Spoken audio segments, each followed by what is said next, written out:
We have been joined by the director of Chaman Bahar, Mr. Apurva, and also one of the actor, Mr. Dhirendra. So Vineet, you can also stay. Supriti can also stay, and we can have an interaction with Apurva ji. Welcome to Indus Valley International Film Festival, the closing day. Thank you, Harshji. Thank you, Supriti. Thank you. So you might have heard that, just heard that Chaman Bahar has won the Best Film Award. Thank you so much. I'm overwhelmed with joy. It's so nice of you. I thank the jury for, giving this award to Chaman Bahar. Yeah, so there were about 25 films and films from many eminent filmmakers from across South Asia. But Chaman Bahar was selected. There were other awards given to other films, but Chaman Bahar was selected to be the best film because of the subject and how you made this film. Thank you, sir. Thank you so much. So, first question we wanted to know, we all have experienced one-sided love in our lives, but we didn't see a single honest film which has been made on the journey of a person who is experiencing one-sided love. हाँ जी, वो actually अब ऐसा तो नहीं कि मतलब फिल्में तो बनी है वन साइडेड लव पे, हाँ, पर ये एक क्योंकि हमसे पहले लोग बाउंड्रीज को पुश करते हैं, हमारे सिनेमाई पूर्वज, एंड हम वो एनवेलप को फिर आगे ले जाने का मौका मिलता है, तो ऐसी फिल्में आई एम श्योर बनी है और दूसरे कलेवर में बनी होंगी। ऐसे इसका मतलब दूसरे कलेवर में बनी है, दूसरी टोनालिटी में बनी है, but now we have tried to make it a realistic film on this, and for me it's although one-sided love is the main plot theme of the film, because every story needs a skeleton around which you know, but it also about a lot of other things also, like the youth of the smaller towns, you know, how they एक तरह का उनके life के boredom पे भी I try to comment, and how the unemployment affects them, and you know, that kind of stuff. So yeah, I think also how, I mean, I didn't want to celebrate what was being done to the girl, so we really tried. It was me and my cinematographer used to have long discussions about which lens to use to, you know, to shoot her and not to compromise on her dignity. We also tried, even the camera grammar was defined by the road, that the road which is not crossed in the whole film if you watch it closely. Only time he actually crosses it is to redeem himself. So all that sort of thing we try to, and also, you know, make an entertaining film out of it. I mean, not to, you know, that's why I think the message gets more conveyed to a lot of other people, you know, more people through that. If you keep it a little more accessible in terms of, you know, its treatment. Okay, and we have our jury member, Mr. Vineet Chopra. Vineet ji, would you like to say something to Apurva? हाँ जी sir, बिल्कुल sir, beautiful movie. I really loved it, enjoyed watching every bit of it. सिर्फ एक ही चीज पूछना चाहता हूँ जो मैं आपसे, and you know, I also have to leave in a while. So I wanted to ask that question first. कि आप, you know, when the idea came to you, or the you know, the script came to you, or the you know, the storyline or the plot, so I see a lot of vision कि इसको इस तरह की treatment देंगे हम, you know, that be Tear City, Tear City, and you know, the kind of treatment it has been given. So anything you want to share कि आपने वो कैसे प्लान किया, आपके इमेजिनेशन में वो कैसे आई, how the boy has to look, how the girl has to look, how the environment has to be for them to be able to carry on the story. नहीं, पहली बात तो यह है कि before the coffee shops came, you know, pan thelas, I mean, we don't give them enough credit, you know. Some of the great political moves are maneuvered out of pan tapris in smaller towns, if you know, observe closely. So before the coffee shops came, so I mean, I have seen people hanging out in pan shops and places like that. So I knew one pan wala was a nice boy, and you know, trying to make ends, trying to, you know, अपना रोजगार चला रहा था और ये सब कर रहा था, और उसका दिनेश नाम था और उसको मैं जानता था। तो ये कहानी एक्चुअली ये आई तो एक रियल इंसिडेंट सुना मैंने मेरे एक दोस्त से, वहां से इसका जम आया आइडिया का। उसमें फिर पान वाले की एंट्री जो है वो मेरा जो दिनेश के प्रति मेरी इम्पैथी थी, सो वहां से कुछ उसको कनेक्ट मिला, क्योंकि वो एक सेंटर ऑफ रेनेसा जो बन जाता है पान वाला उस छोटे शहर के लिए, तो वो एक केंद्र चाहिए था, कॉफी शॉप तो हो नहीं सकता था। हाँ, इसको रियलिस्टिकली रखने के लिए एक तो यही था, इसकी स्ट्रगल यही थी कि मैं यूपी में नहीं सेट किया था, बिहार में कुछ तरह कहानियां चल रही थी, मैं I set it in Chhattisgarh and many a times many producers they didn't connect with it because of the the way they talk and everything। और थोड़ा सा मैंने उसमें एक पीरियड का एक नोस्टैल्जिया का भी फील रखा है, जिसकी वजह से ये थोड़ा हमसे सीनियर बैच के लिए भी एक्सेसिबल हो गई है। ये एक्चुअली बहुत आज की कहानी नहीं है, थोड़ा पहले की स्मॉल टाउन की कहानी। तो खैर वो बड़ा चैलेंजिंग था to get that location right, because although it's very simple location but it can be very tricky because we were hell bent on not making any set or anything for this film to keep it really. So वो था, फिर सारी team उस तरह से हमने ली, हमारे costume designer बहुत एक्सपीरियंस थे, आर्ट डायरेक्टर भी अच्छे, तो ये लोकेशन मिल गई। फिर बहुत लोगों ने ये सजेस्ट किया कि बॉम्बे में क्यों नहीं शूट करते थे, सस्ता भी पड़ेगा, ये हो जाएगा, और सिर्फ उतना ही तो है, रोड है और ये है वो है। But I really wanted to go to Chhattisgarh because and उस पे फिर एक्टर्स का योगदान है, क्योंकि जैसे धीरेन्द्र हमारे साथ हैं जिन्होंने छोटू प्ले किया है, ये जब आए छत्तीसगढ़ और जब हमारी यहाँ वर्कशॉप्स वगैरह हुई डायलेक्ट कोच के साथ एंड एवरीथिंग, पर जब ये छत्तीसगढ़ आए और मिंगल करना शुरू किए, वो चीज जरूरी थी। तो वो चीज मैंने थोड़ी प्रकाश झा जी से भी सीखी है, जिनका मैं असिस्टेंट रहा हूँ, कि वो जनरली उसी जगह में इंटीरियर्स भी वही शूट करेंगे जहां उन्होंने कहानी सेट की है, तो एक माहौल जो बना रहता है उससे रियलिस्टिक वो लेने में काफी मदद मिलती है। तो प्री प्रोडक्शन का ही एक योगदान होता है इसमें, तो काफी कुछ, और मे भी थोड़ा मेरा ऑर्गेनिक सा प्रोसेस भी है, मतलब मैं बहुत ज्यादा उसको आर्टिकुलेट करना चाहता हूं, पर बहुत ज्यादा भी आर्टिकुलेट नहीं करना चाहता, ताकि वो उसके और नेचर जो है, मैं जिस तरह कहानी और भी कहनी चाहता हूँ, उनका एक ऑर्गेनिक नेचर बना रहे। अपूर्वा जी, मैं एक सवाल करता हूँ। some people say this is a love story, some say it is a comedy, and some say it is a satire. So what do you think about this film? Initial drafts में मेरे लिए satire ही थी वो, initial drafts में script के। फिर धीरे धीरे मेरे लिए वो जो है वो थोड़ी सी ट्रेजिक कॉमिक स्टोरी बनती गई, थोड़ी मेरी एम्पैथी बढ़ी उस कैरेक्टर के लिए, उस पान वाले के लिए। इनिशियल ड्राफ्ट्स में तो आप उतना अटैच नहीं होते अपने कैरेक्टर से, उसकी जर्नी, उसका बैक स्टोरी, वो धीरे धीरे कार्व आउट होने लगता है, तो एम्पैथी बढ़ी। मैं बिल्लू का साइड भी एक तरह से देखना चाहता था, सिंपैथी नहीं कर देना चाहता था, एम्पैथी उससे मेरी होनी थी। तो I think it's a satire, essentially it's a satire with a tragic comic sort of story, love story of a boy. कोई पर्टिकुलर इंसिडेंट आपकी पर्सनल लाइफ में जिसने इंस्पायर किया ये स्टोरी बनाने के लिए? मैं छत्तीसगढ़ के छोटे शहरों में रहा हूँ बचपन से, काफी जगह पापा के ट्रांसफर होते रहते थे, तो उन्हीं एक शहरों से एक दोस्त आया था मेरा बॉम्बे मिलने मेरे से। तो मैंने उससे पूछा, आजकल फॉरेस्ट कॉलोनी की तरफ जाते हो कि नहीं?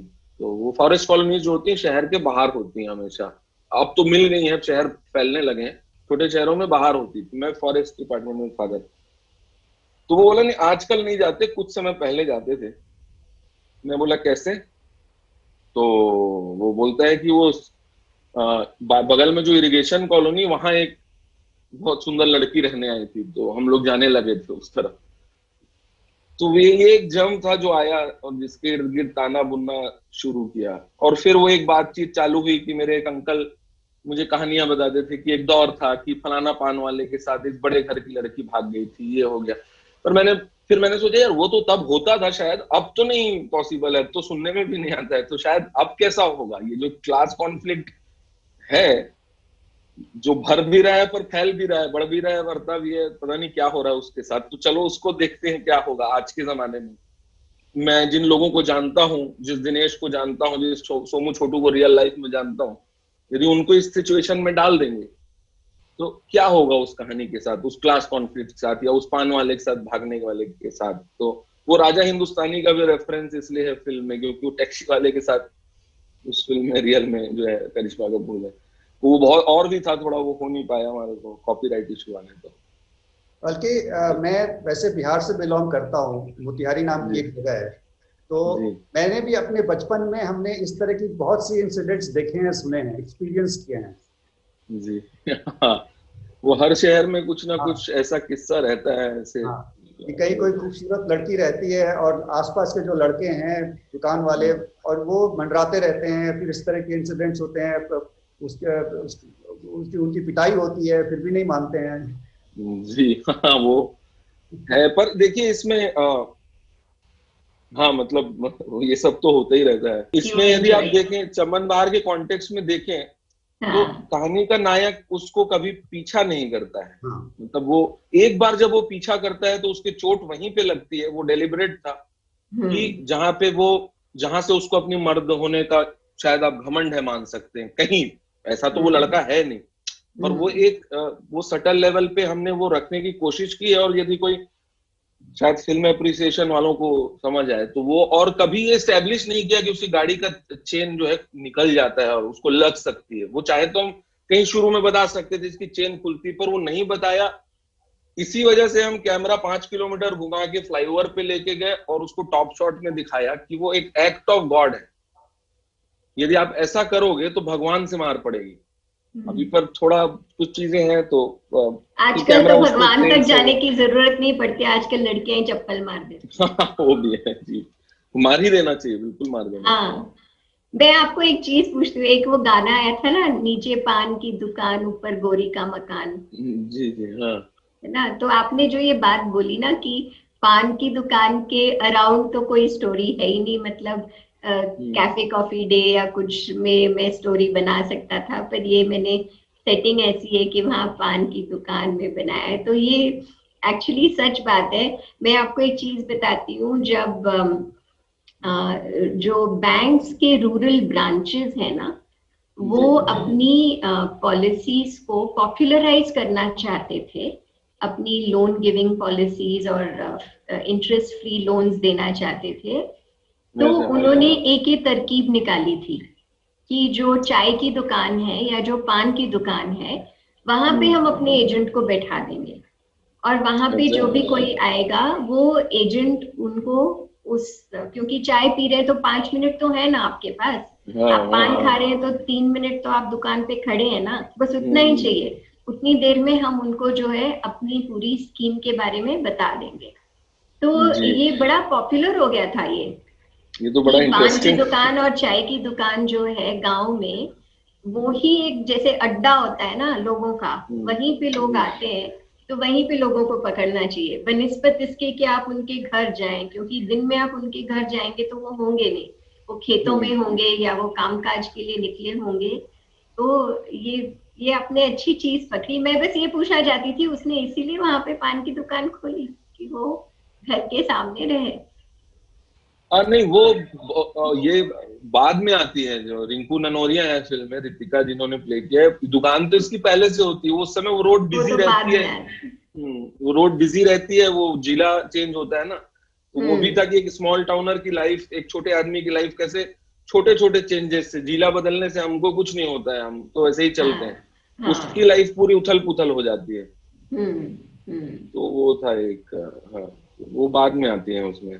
दुकान तो इसकी पहले ये जो आपने बोला था ना कि जो यूथ है उसका भी एक बोर्डम है, भाई कॉलेज खत्म हो गया, अभी क्या करेंगे, तो कहाँ जाएंगे, चलो भाई वहां जाते हैं, वहां खड़े रहेंगे, उसको देखते रहेंगे, ताकते रहेंगे। तो ये जो एक सोच है ना, उसको थोड़ा थोड़ा हम अब बदलना चाहते हैं ना सब लोग, क्योंकि अब तो ये सोच चलती नहीं है ज्यादा कि नहीं। है ना। ये पुरानी फिल्मों में तो बहुत देखा हुआ है, अमिताभ बच्चन किसी के पीछे जा रहे हैं, पोटी पटाना है फकत काम अपन का, आपको याद है वो गाना, महमूद के साथ गाते हैं जो। तो ऐसे ये तो हमने बहुत फिल्मों में अब देखा है, पर धीरे धीरे इसको हमको बदलने की भी थोड़ी थोड़ी कोशिश करनी पड़ेगी। पर जैसे आपने बोला ना, shooting in the location give all of us that feel. एक डिजर्टेड सा हाउस है और एक डिजर्टेड सी शॉप है, और उस सड़क पे और तो कुछ दिख ही नहीं रहा था, और वो लोग, इतने सारे लोग एकदम से आके वहां खड़े हो जाते हैं, उस लड़की को फॉलो करते हैं। तो it's a different story set in a different way. But let's, आप मुझे बताइए, आपको इसकी फंडिंग के लिए कभी कुछ प्रॉब्लम हुई थी? नहीं, वो तो एक नहीं, पहली बात तो वो जो सोच है वो तो बदलने की ही कोशिश है। किस तरह से हीरो को सेलिब्रेट नहीं किया गया है, मतलब हीरो सेलिब्रेट जरूर हो जाता है एक वे में, पर इस पूरे मैटर को सेलिब्रेशन का मोड नहीं बताया गया। वो तो कुत्ते से उसकी तुलना की गई है एंड में, और मतलब बोला गया है, बात को समझा। अब देखिए ये क्या होता है, अब यही ये होता कि ये बंदा डेयरी मिल्क देखने के बाद, I am hoping you all have seen the film, यही बंदा फिर ये सब होने के बाद डेयरी मिल्क देखता और लड़की के घर जाता, उनके साथ वायलेंस करता है ना, लड़की को बोलता तू चल मेरे साथ, पागल हो जाता, और उसको पुलिस वाला रोड पे इनकाउंटर कर देता। तो ये डार्क से एंडिंग में भी फिर वो बात हो जाती कि हाँ हाँ इसने कुछ कमेंट किया, इसने ये किया हो। मैंने भी कमेंट किया कि भाई ये गलत है, और मैंने ज्यादा एक्सेसिबल तरीके से किया, भाई रोना आएगा तुमको, कुत्ते जैसा फील होगा, ऐसा करोगे तो टूट जाओगे, बाप भी आपका नहीं देखेगा, धंधा तो चौपट होगा ही, थाने तो जाओगे ही, नाम बदनाम करवाओगे, सब होगा तुम्हारे साथ। अपूर्वा और जी, कहीं जी मैं ये कहना चाहता था, अपार्ट फ्रॉम आइडियलिज्म जो होना चाहिए, अगर हम स्टोरी के ऊपर फोकस करें, जो फिल्म आपने बनाई है, तो जो एक्चुअल में होती हैं घटनाएं, मैंने जैसे अपने बचपन का जिक्र किया, तो आपने उसको बहुत खूबसूरती से पोर्ट्रे किया है अपनी फिल्म में, रियलिस्टिकली। और आपने इसको कोई एंटी हीरो के तौर पर नहीं दिखाया, जैसे आप अभी बता रहे हैं कि जैसे डर में शाहरुख खान ने एंटी हीरो का रोल किया था एग्जाम्पल के लिए। तो you have not portrayed him as an anti-hero. You have portrayed him as a human being who just falls in love with a girl who comes to stay in front of his shop. Yes, true. जी हाँ, यही life है, मतलब इसको आप कितना वो करेंगे। Life में होता है, लोगों से प्यार हो जाता है, गलतियां हो जाती हैं, लोग सुधर जाते हैं। हर कोई वो सिनेमा का मेजर कैथारसिस तो नहीं होता। हमने आपने भी बहुत दुनिया देखी है, बहुत कष्ट है, लेकिन हम जीते हैं। सिनेमा टाइप ऐसा नहीं हो जाता कि एकदम अब वो हिमालय में रहने लगा। We move on. So yes, true. आप सही वो जो लास्ट सीन है ना आपका, वो कुछ जब वो घर में जाता है और फिर बस चॉकलेट छोड़ के आ जाता है। जी जी, वो चॉकलेट रखता है ना टेबल पर। हाँ, टेबल पे, जी जी, है ना, बस वो कुछ मतलब कुछ बातचीत नहीं हो रही है, और फिर बस वो चॉकलेट रख के और बाहर आ जाता है गेट से। जी, उसका आप कुछ सिग्निफिकेंस बताना चाहते हैं? नहीं, वही वो उसका सॉरी बोलने का तरीका है, क्योंकि उसके मुंह से तो शब्द निकल नहीं रहे हैं। तो वो जो डेयरी मिल्क उसके पिता ने मांगा था, वो प्लांट किया था हमने फर्स्ट हाफ में। लड़की के बाप ने पूछा था डेयरी मिल्क रखते हो क्या, उसके बाद वो रखने लगा था, जो कि बिक भी नहीं रहा था। फिल्म में एक और सीन था जो कट गया, तो सोमू छोटू बोलते हैं कि ये क्या डेयरी मिल्क कोई खाता नहीं है, सब जहर खाने वाले आते हैं, फेंक दे इसको। मेरे को थे नहीं, वो खाता भी है एक बार, तो उसको मारता है हाथ में। तो वो फिल्म में है भी उतना हिस्सा। तो वो डेयरी मिल्क का वही है कि उसका सॉरी बोलने का, सॉरी उसके मुंह से ठीक से तो निकल नहीं पाता है, थोड़ा तो है, पर उसका रिडेम्पशन है, उसमें रिपेंट कर रहा है वो उसके थ्रू। अपूर्वा जी, मैं नेक्स्ट सवाल पढ़ता हूँ जो मैंने प्रिपेयर किया हुआ है। This film tells about how a normal पान वाला falls in love with a school girl who comes to stay near his shop. The film tells about his different changing emotions and actions in changing situations. So the question is, how did you get the lead actor for this film? That is the Panwala. Yes.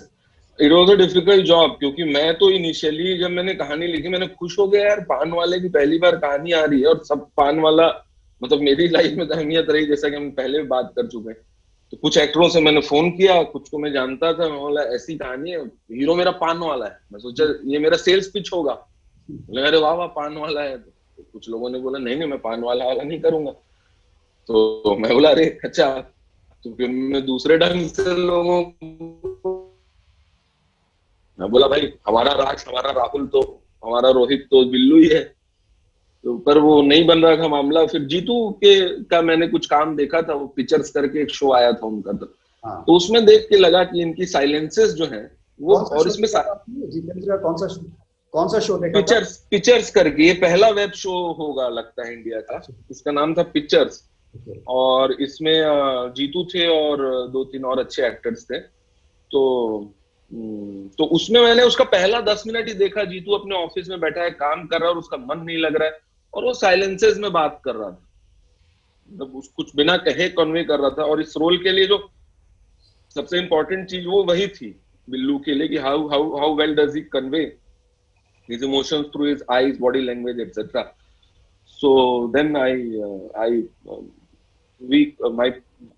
जब sign हो गई film तो फिर producer के साथ approach किया, हम मिले जीतू और मैंने उसको कहानी सुनाई पूरी, उसको काफी अच्छी लगी, उसने स्क्रिप्ट मांगी, वो भी पसंद आ गई। नहीं, स्क्रिप्ट पहले पढ़ ली, फिर हम मिले और उसको अच्छी लग गई थी, बात आगे बढ़ने लगी। फिर कुछ हुआ कि जीतू पता नहीं, हम लोग उसको कांटेक्ट ही नहीं कर पा रहे थे। Then I went for new guys, auditions चालू हुए, ये हुआ, एक बंदे से हो गई थी बात आगे। फिर जीतू केम बैक, कुछ ऐसा हुआ कि वो मेरे जो क्रिएटिव्स, जो सारेगामा के क्रिएटिव्स में से किसी को टकरा गया कहीं। वो बोला अरे कहाँ हो तुम, अरे वो बात निकल गई। वो बोला हाँ करते हैं।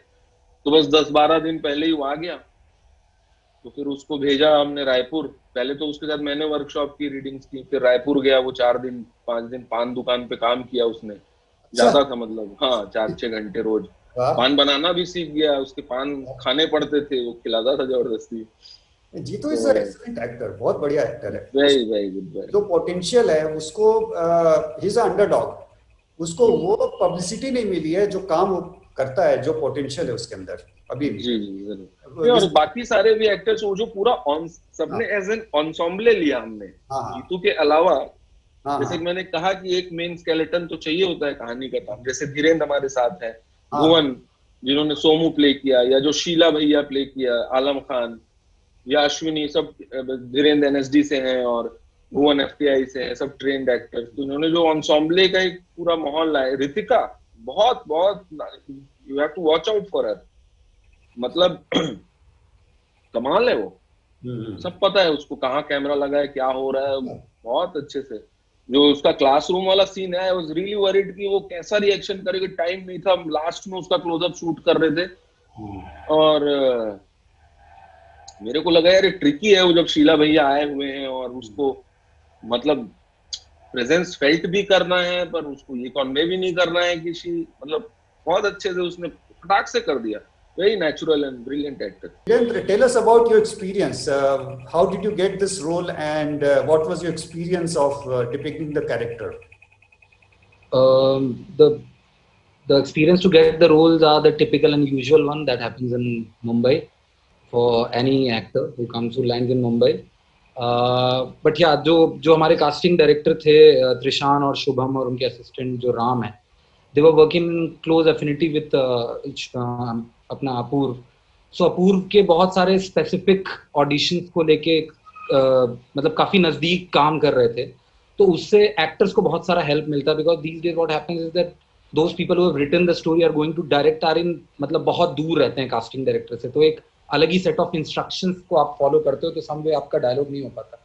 But here in this case मतलब काफी हम नजदीक थे, जो क्योंकि डायरेक्टर और राइटर एक ही थे, तो हमको बहुत सारे डिटेल्स वही मिल रहे थे जो वो चाह रहे हैं, वो चाइनीज विस्पर में लॉस्ट नहीं हो रहे थे। तो इन दैट वे 2-3 ऑडिशन हुए। मैंने सिर्फ अपने रोल के लिए, छोटू के लिए नहीं किया था।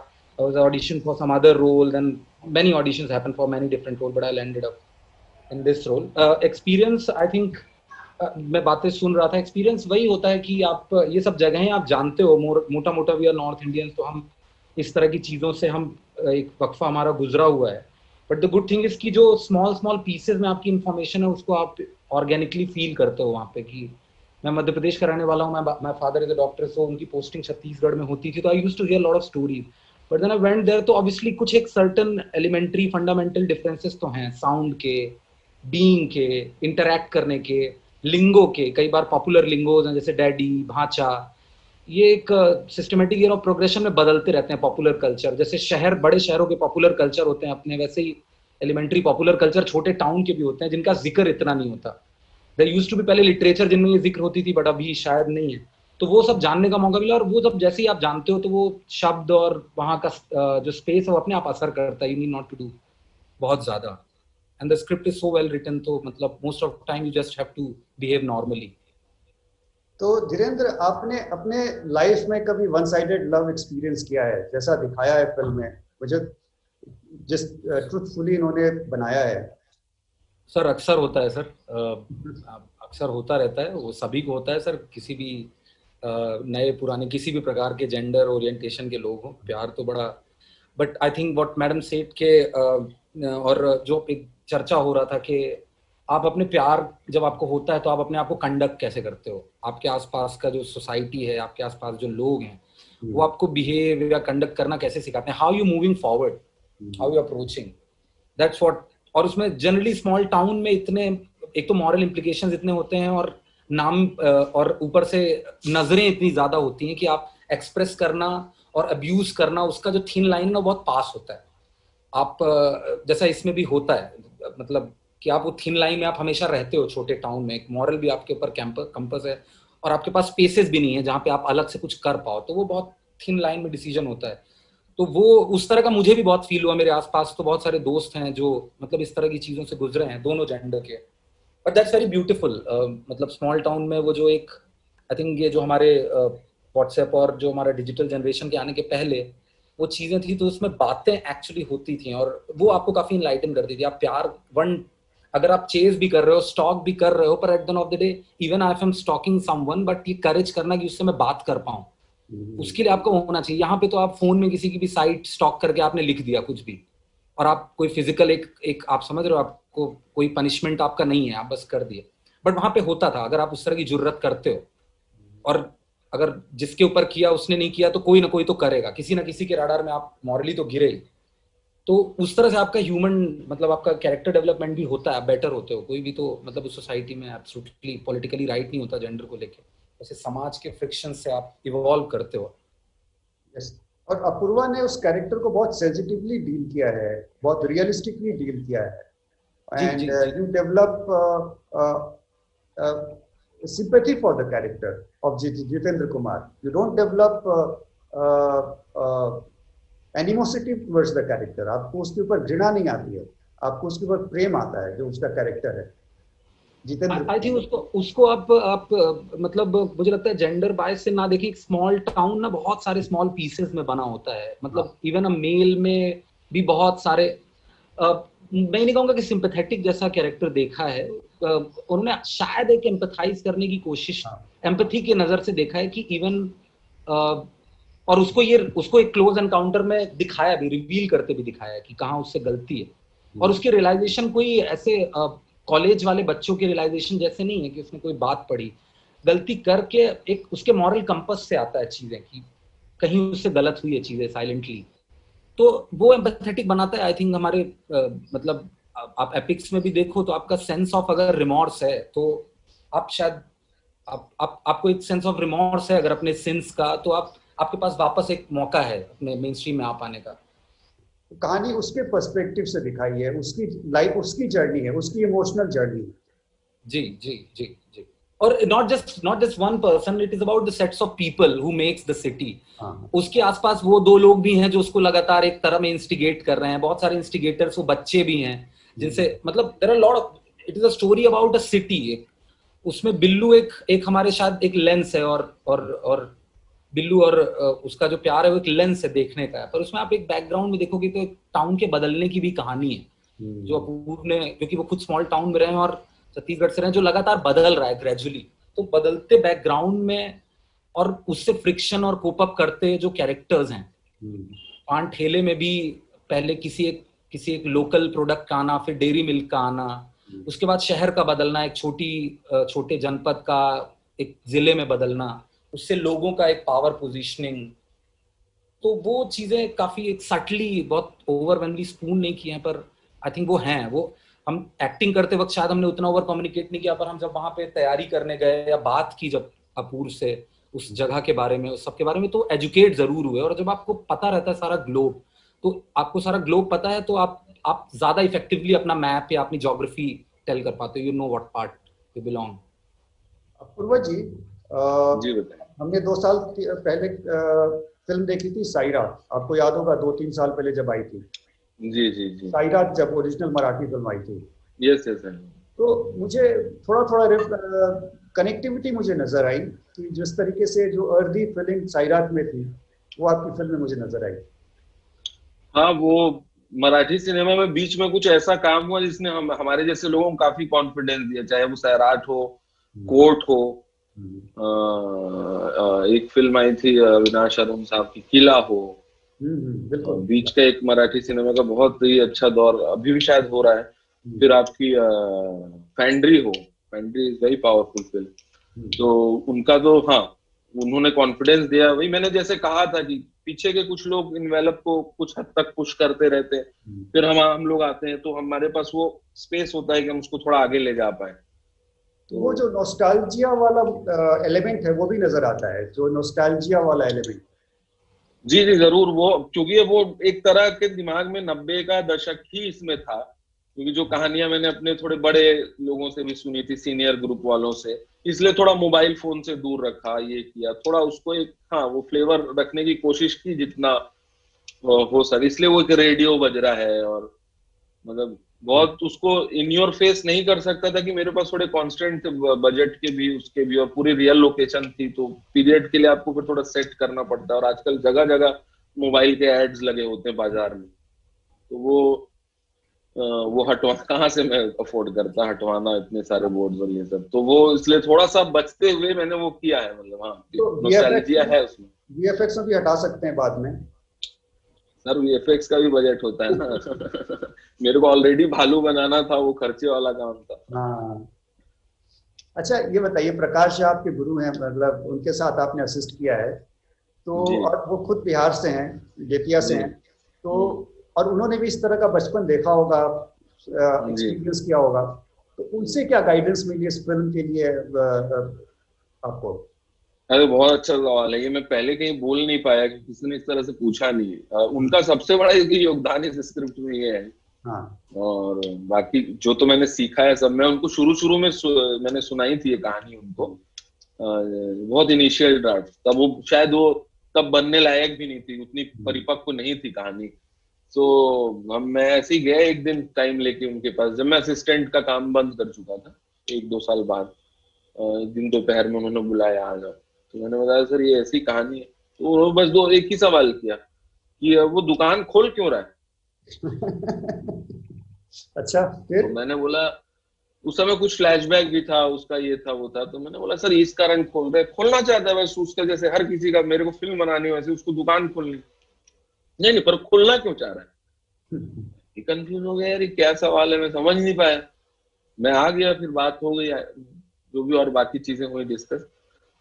फिर 2-3 साल बाद, 1-2 साल बाद, बहुत ज्यादा लास्ट में जब फिल्म बनने को आ गई, तो मेरे को ये सवाल आया। मैं समझा जब वो बाप उसको बोलता है शहर में पहचान बनाना है, मेरे को बोलता है, फिर वो कनेक्ट उसका बना कि हाँ, और बन गया पहचान एंड में। तो वो जो एक चीज पर देखिए, जो अच्छे गुरु होते हैं उस तरह से होते हैं, वो चम्मच में आपको नहीं पकड़ा देते कोई चीज, खुद फिगर आउट करो। अब वो जो मैंने लेसन सीखा खुद से, उनके उस सवाल का महत्व मैं बाद में समझा, तो अब वो मेरे को वो शिक्षा हमेशा के लिए याद हो जाएगी। मतलब ये बाप आके बोलता है तुमने तो नाम बना दिया खूब अच्छा मेरा बेचारा। हाँ, और शुरू में वो बोल के क्या होता है, शहर में मेरे को पहचान बनाना है, तो वो राइट, वो बच्चे को उस वक्त क्या महसूस होता होगा, मतलब कोई भी होगा बच्चे का दिल तो पसीज जाएगा, और कोई बाप है। But see you are one of the most fortunate film maker जिसने एक कल्ट फिल्म बनाई, लीक से अलग हट के फिल्म बनाई, और वो फिल्म रिलीज हुई और शोकेस हो रही है मास प्लेटफॉर्म पे, दुनिया में लोग देख रहे हैं। ये बहुत कम होता है, 100 में 2-3 फिल्में ही होती हैं जो लोगों तक पहुंच पाती हैं। हाँ जी, वो है लोगों का प्यार ट्रेलर से ही मिलना शुरू हो गया था। हमारा ट्रेलर यूट्यूब पे नंबर 1 ट्रेंड कर रहा था, 3-4 दिन तक किया, मतलब यूट्यूब में बड़ी बात है। तो नेटफ्लिक्स में 2 हफ्ते नंबर 1 रहा, पाकिस्तान बांग्लादेश टॉप 10 चला, लोगों के ऑल ओवर वर्ल्ड से मैसेज आए, मतलब मतलब फॉरेनर्स को भी पसंद आई जिनकी भाषा हिंदी नहीं है। तो हाँ, वो एक अच्छा हो गया, लोगों को पसंद आ गई। टाइम की बात है सब। मेरा सवाल था कि फिल्म आपकी रिलीज हो सकी, वो बड़ी बात है, क्योंकि फिल्म हाँ जी रिलीज नहीं मिलती फिल्म को।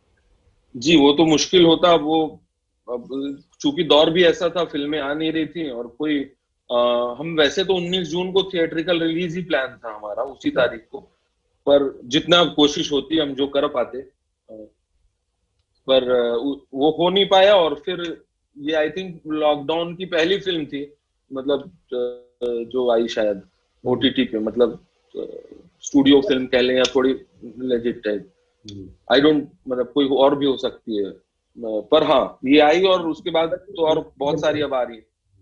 Yes, Hindi medium online release हुई थी इरफान खान। अच्छा हाँ हाँ, हिंदी मीडियम जी हो गई थी पहले, हो गई। हिंदी नहीं, sorry, English medium. English medium, English पहले हो गई थी ना वो। हाँ, लास्ट वीक ऑफ मार्च में हुई थी।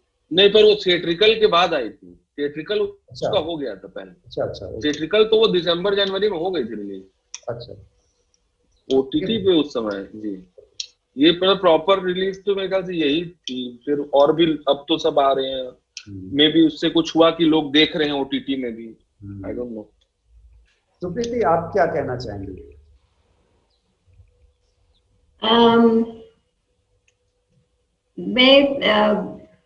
आपने इसका नाम चमन बहार क्यों रखा? हाँ, ये सबका सवाल है। एक तो पान की दुकान में मिलता है, दूसरा ये एक उजड़ा चमन था जहाँ एक वो है, एक मेटाफोरिकली एक बहार तो आती है और उससे फिर चीजें बदलती कैसे हैं, तो मेटाफोर को लेते हुए, क्योंकि रिंकू के रूप में एक तरह की बहार आती है। और दूसरा इसको थोड़ा एक लार्जर, वही जैसा धीरेन्द्र भी कह रहे थे, उस सिटी की भी कहानी में भी एक चेंज का यूथ अमॉन्ग द यूथ, तो वो एक मेरे को लगा कि वो एक फ्लेवर दे रहा है चमन बहार इसको। और चूंकि लाइट हार्टेड थी तो सब कई चीजें मिल रही थी उसके साथ, तो वो पहले ही आ गया था मेरे मन में। ये टाइटल, कहानी के पहले टाइटल ही आ गया था, जम के साथ ही चमन बहार होगा इसका नाम। अच्छा, तो अभी इस फिल्म को आगे ले जाने का क्या इरादा है? आप मतलब थिएटर्स खुल रहे हैं नेक्स्ट वीक से, 15 अक्टूबर से खुलने लगेंगे, तो कुछ है कि या अब ये ओटीटी पे आ गई है तो अब इसी पे रहेगी, या थिएटर का भी कुछ सोच रहे हैं? अब कहानी तो लोगों के सामने आ चुकी है। छत्तीसगढ़ से बहुत स्पेशली और कुछ हमारे और भी बाकी देहात जगहों से बहुत डिमांड है कि थिएट्रिकल करना चाहिए इसका, एक बार हम फिर जाएंगे। और लोगों के वादे का प्रोड्यूसर कितना भरोसा करेंगे वो भी देखने लायक है। और वैसे ना बहुत लोगों ने सबने ही देख लिया, वो जितने तो नेटफ्लिक्स पे नहीं देखी है लोगों ने, उससे कहीं ज्यादा वो कई तरह के डाउनलोड और वो एप्स के थ्रू देख लिए। मतलब हम रिलीज के एक हफ्ते तक तो पहले 3 दिन तो पहला वीकेंड हर 5 मिनट में पायरेसी हो रही थी इसकी यूट्यूब पे डायरेक्ट, तो हम वो ढूंढते ही रह जाते थे कि मतलब उसको रोकने के लिए। तो I don't know, maybe the producer is the right guy to answer this question. मेरा आपसे एक सवाल डायलॉग्स को लेके है। Dialogue of your film are so realistic that anyone who watches this film connects to it so well, especially the people who have seen how life was in 1990s. So while you were writing the screenplay, especially the dialogue in the film, did you ever think that this film will connect to the viewers so well? What was in your mind while you were writing the films and especially the dialogues? हाँ वो था, क्योंकि एक बहुत सी चीजें real life की हैं। Daddy जो है 91 92 में हमारे सीनियर्स का एक ग्रुप एक दूसरे को बोलता था, सॉरी 94 5 6 में हमारे शहर में जो एक सीनियर भैया लोग का ग्रुप, तो वहां से था। तो मेरे को था कि जब ये कोई एक चली हुई चीज है ऑलरेडी लोगों के जबान पे, तो और बाद में थोड़ा लग रहा था, अंदेशा हो गया था, क्योंकि जब ये स्क्रिप्ट घूमनी शुरू हुई ना कि इसके पास गई उसके पास गई दोस्तों के पास गई, तो वो डैडी हुक करने लगा, लोग बोलने लगे वो सब चीजें, तो वो था कि ये कनेक्ट तो कर जाएगा लोगों के साथ, आई वाज होपिंग। और इसकी सिनेमेटोग्राफी भी बहुत अच्छी, कहीं कहीं जो सिनेमेटोग्राफी है वो बहुत खूबसूरत है फिल्म में, मतलब ओवरऑल भी है, लेकिन कुछ खास पोर्शंस हैं कोई वो बहुत इम्प्रेसिव है सिनेमेटोग्राफी। जी जी, ये एक बहुत नए, मतलब बहुत नए नहीं, काम कर चुके हैं। बहुत यंग कैमरामैन है हमारे अर्को देव मुखर्जी, अभी तो उनकी उम्र 28-29 साल ही होगी। अच्छा। और हाँ 28 के होंगे वो। तो बहुत अच्छा काम है उनका। तो इतने कम समय में उन्होंने इतना सारा कुछ करके दिया, मतलब बहुत बड़ी बात। कितने दिन लगे होंगे शूट करने में ये फिल्म? 21 दिन। अच्छा, सिर्फ 21 दिन में शूट कर लिया आपने? 22वां दिन। जी हाँ, 22वां दिन। बस 4-5 लोग थे हम जो वो टाइटल सीक्वेंस शूट कर रहे थे, आधा दिन जो टाइटल्स आते हैं। Marathon shot. जी, पर हाँ आराम इसलिए हो गया, हमारे फर्स्ट एडी जो थे फिल्म में सुशांत शेट्टी, जो बहुत अच्छी प्लानिंग की हुई थी उन्होंने। इनफैक्ट मैं अभी रियलाइज कर रहा था, उन्होंने जिस तरह से शेड्यूल किया था फिल्म को, वेरी स्मार्ट, क्योंकि बहुत ज्यादा एक्टर्स को हेवायर नहीं हुआ कि ये इधर का सीन उधर। वो एक उसमें होता है ना, अब सीन अलग अलग लोकेशंस वाइज, तो वो उसमें उसने ग्राफ मेंटेन किया था। फिर एक्टर्स इतने बढ़िया थे, सब एकदम स्मार्ट, बैंग ऑन, ज्यादा टेक नहीं। और हमारी प्री प्रोडक्शन भी उस तरह से हुई थी, क्योंकि हम वर्कशॉप वगैरह कर चुके थे, तो वो सारा कुछ, और औरकों के साथ भी बहुत एक्सटेंसिवली एक एक शॉट डिस्कस हो गया था कैमरामैन के साथ, तो वो बैठ गया। क्या फर्स्ट एडी का नाम क्या बताया? सुशांत शेडगे करके हैं, चलो तो मित्र भी रहे हैं। तो सुप्रीति, एनी लास्ट वर्ड? आपको लगता है कि ये फिल्म देख के आजकल के नौजवान बच्चे कुछ इंस्पायर होंगे? और इंस्पायर होंगे तो क्या करेंगे? नहीं, इंस्पायर तो नहीं होंगे यदि कॉन्सिक्वेंसेस देखेंगे। ऐसे तो गैंगस्टर फिल्मों में भी वो आखिर में तो उसके साथ बुरा होता ही है, चाहे उसको कैसे भी दिखाया जाए। तो आई डोंट थिंक वो in a good way they will understand it. और वैसे भी जैसा कि हम बात कर ही रहे हैं कि इसमें नोस्टैल्जिया का फुट है, अब की लड़कियां they won't take it, they will give it back तुरंत। और यदि इंस्पायर हो तो उसके लिए लॉ एंड ऑर्डर है, और उन लोग समझे। नहीं, but this is a film, this is a story. Inspiration अलग अलग तरह की होती हैं। इंस्पायर होंगे कि वो ट्रू लव के ऊपर फोकस करें। इंस्पिरेशन इस तरह की भी मिल सकती है लोगों को, जो नॉस्टैल्जिक लव है वो उस पर वो उसको तवज्जो देना सीखें। जो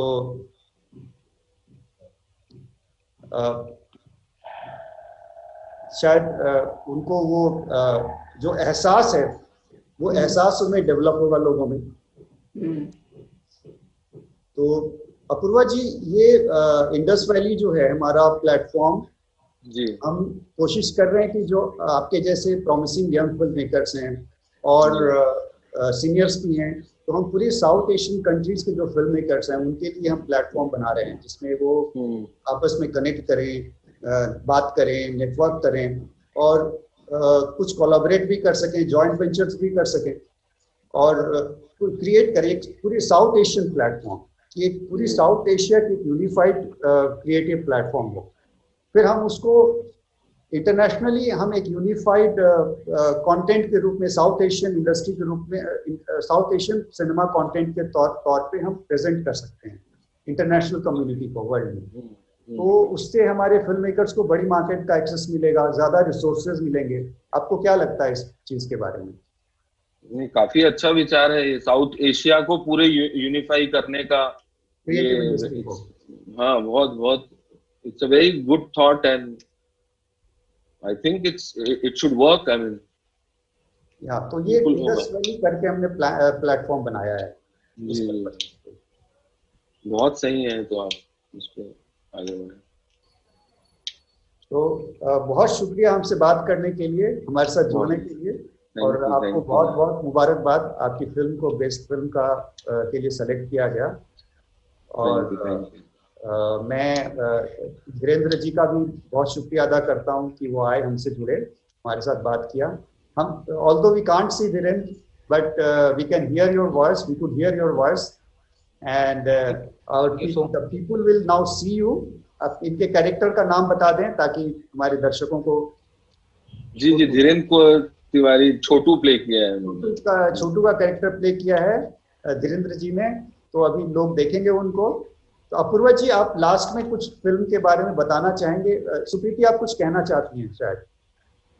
नहीं, मैं बस कहना चाहती हूँ thank you so much for being here with us and please से 2 lines about the film because we are going to screen the film now. अच्छा, फिल्म को आप इंट्रोड्यूस कर दें पूर्वा जी। जी जी। तो एक हार्टफेल्ट सी स्टोरी है, बहुत ऑर्गेनिक तरह से कही गई है, तो आई एम होपिंग आप सब इसको लाइक करेंगे, तो happy watching. Thank you Apoorva ji, thanks for joining us. Thank you Harshit.